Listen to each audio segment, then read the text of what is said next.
So, Erfan, really lovely to have you, and over to you. Thank you very much. Hi everybody, my name is Erfan and I work for a creative media agency called Mediahub. We are a global agency, but our main positioning is around being an agency for challenger brands. Basically, we're a bunch of renegades that like to challenge the rules of media and advertising. We desperately feel like they need to be challenged, and that's what we do. Our proposition is actually to give our clients an unfair share of attention. So it's very, very apt that I'm here talking to you about one of those elements of how we're driving an unfair share of attention, and specifically what I'm going to focus on today is how we do that within digital media. Now, I don't have all the answers, so I'm not going to stand here and pretend I do. I don't.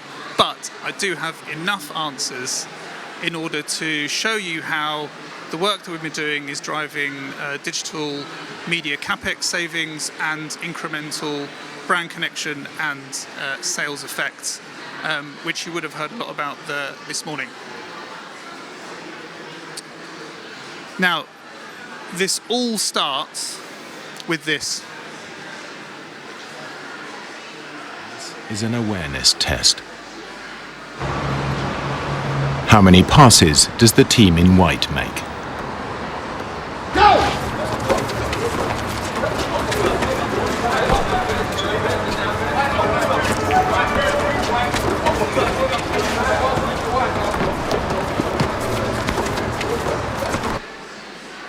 The answer is 13. But did you see the Moonwalking Bear?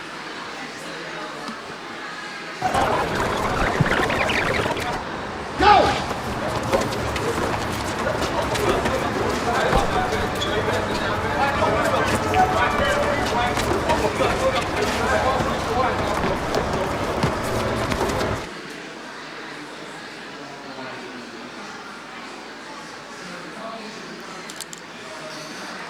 That is a brilliant piece of communication, a timeless classic from 2008. Did anyone spot the Moonwalking Bear?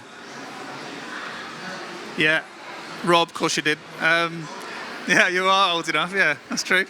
So the Moonwalking Bear symbolises advertising, right? In some cases, our advertising is wild and wonderful, but in a lot of cases, it gets lost and it gets missed. So how do we bring that front and center?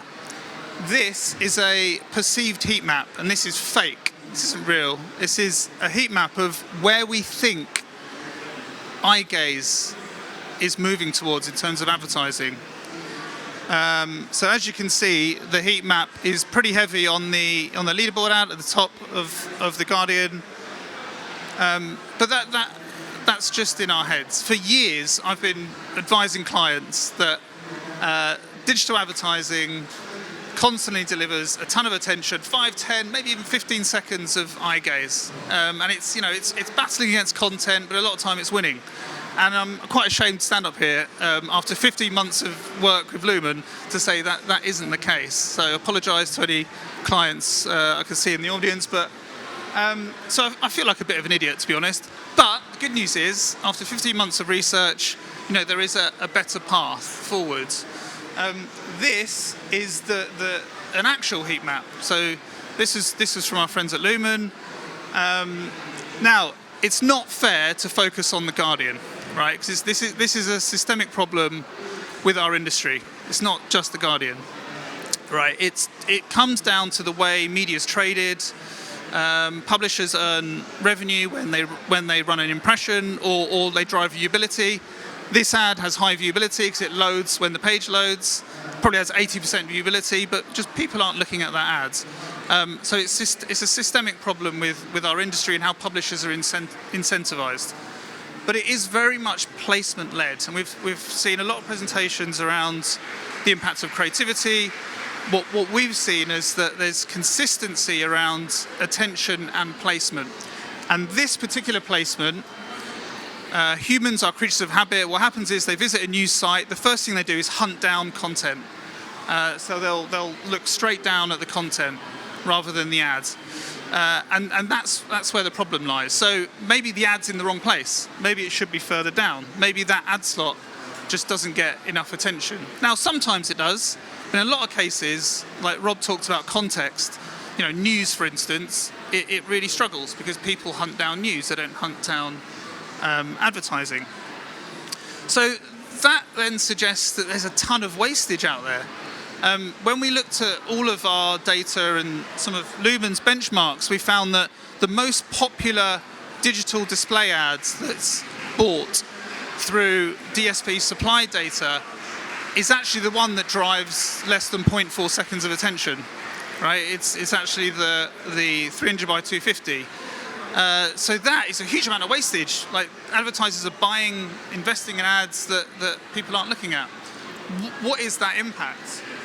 So doing some fuzzy maths, what we've done is we've extrapolated out some of the ads that we know are served based on volume, based on what we know in terms of eye gaze attention. We think that there's £3 billion worth of wastage a year in the UK. So the UK is a £25 billion digital ad ecosystem. About 12% of that we think is wasted. And the definition of waste is low enough attention for it not to drive any kind of meaningful brand or sales impact. And we've cut that tail at 0.3 seconds of attention. So this is just ads that have been served that have less than 0.3 seconds of attention. I would demonstrate what 0.3 seconds of attention looks like, but by the time I talk, it's gone. So you could probably get an idea of that. It's quite frightening, actually, how much advertising is being invested at that level of eye gaze attention. Now, what else does it waste? Because it doesn't just waste media capex. Like Mike mentioned, it also has a significant impact on the environment. So some of you may or may not know, but the internet is on par with the aviation industry for CO2 emissions. Right, so every time you send an email, every time you download a file, that creates CO2 emissions. Now, 30% of that is down to data transfer. And data transfer, we are wholly reliant on data transfer to drive, to run our digital media. Right, so if we, and Goodloop have a very, very good sophisticated calculator where you can plug in your impressions, plug in the file size of the ads you're running, and it will tell you how much CO2 emissions that you're wasting. So if you plug in £3 billion worth of investment across a range of ad formats that drive really low attention, then you're looking at 4.8 million tons of CO2 emissions. And if you equate that to plastic bags, that's like taking all plastic bags out of circulation in the UK every year. So it has a significant impact. So what we're working on is finding that long tail, cutting it, saving on CO2 emissions, but also showing that sustainability and performance can coexist. Because let's face it, a lot of clients are short-termism, and when we talk about investing in sustainable technology to drive CO2 emissions, they prioritize driving brand effect and driving sales effect. This is a great example where sustainability and performance can coexist.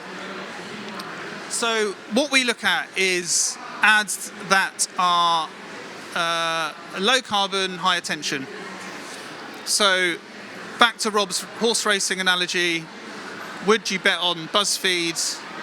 I would say no. I mean, BuzzFeed has lots of ads on the page. It has a lot of content as well. And that's all competing with each other.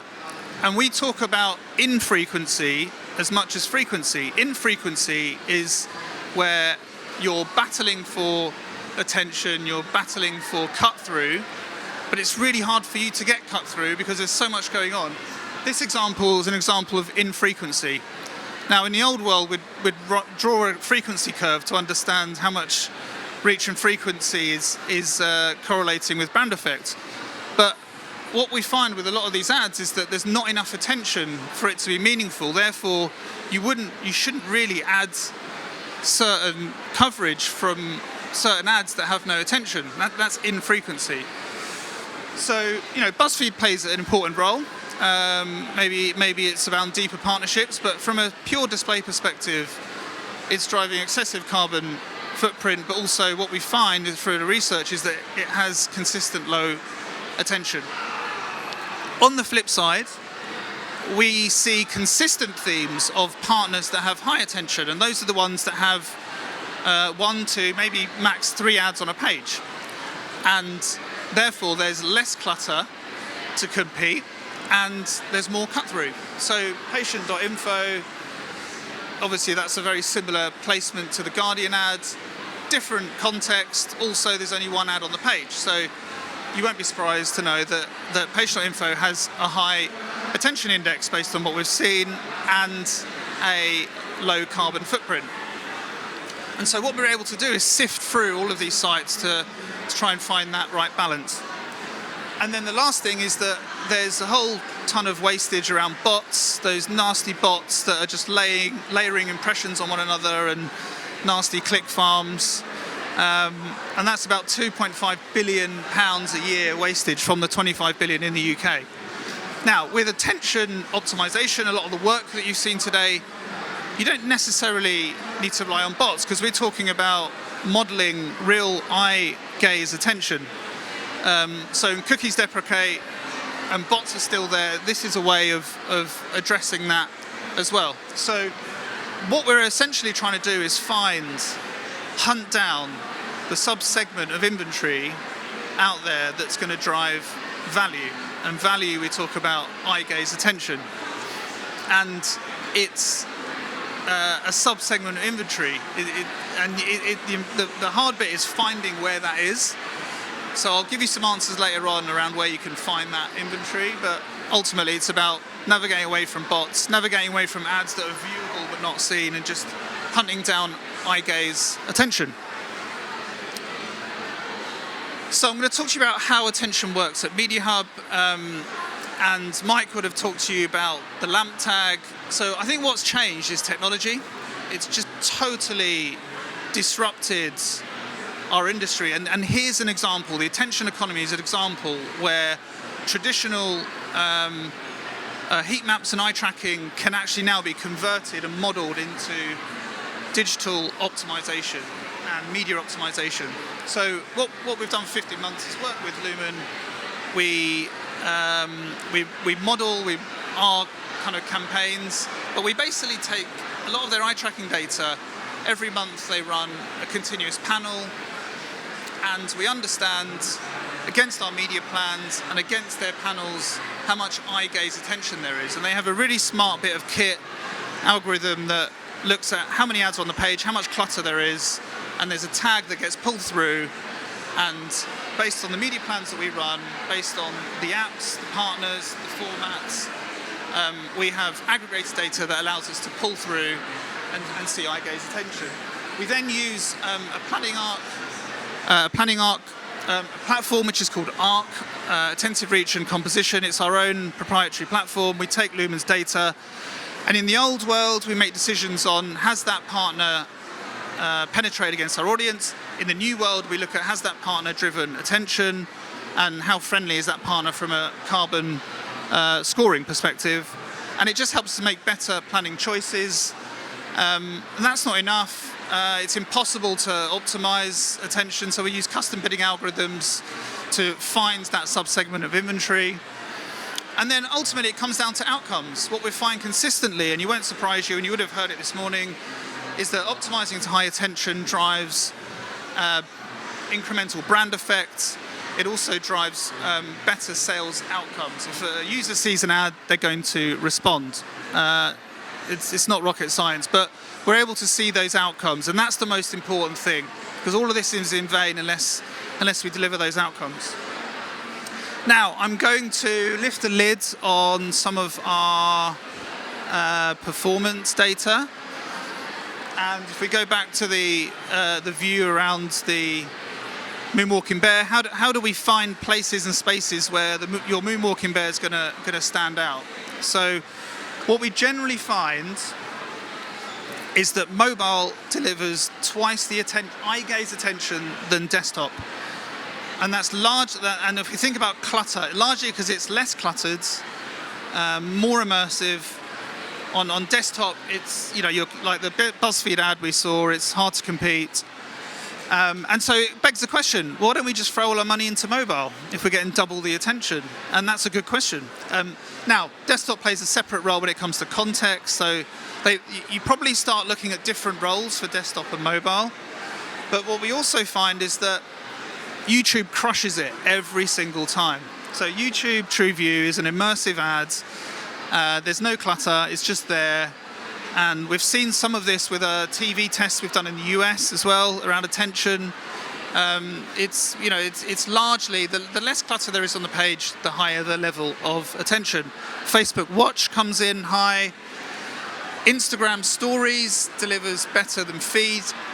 Facebook Feed is something that we've kind of pivoted away from. The speed at which people move through their newsfeed is frightening, as if we're turning into robots.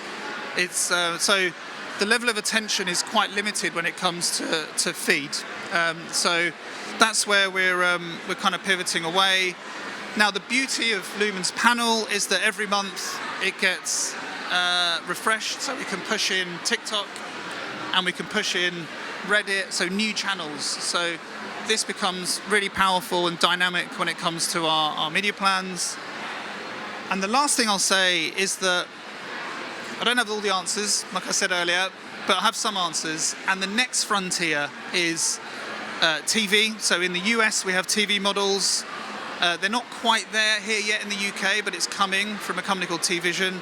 JC.co have very helped prop us up when it comes to out-of-home attention data that shared with Lumen. So where we get to is one single elastic metric, which is seconds of attention that we can measure across TV, out-of-home and digital. And it becomes a much fairer way for us to make those investment choices across media. Thank you.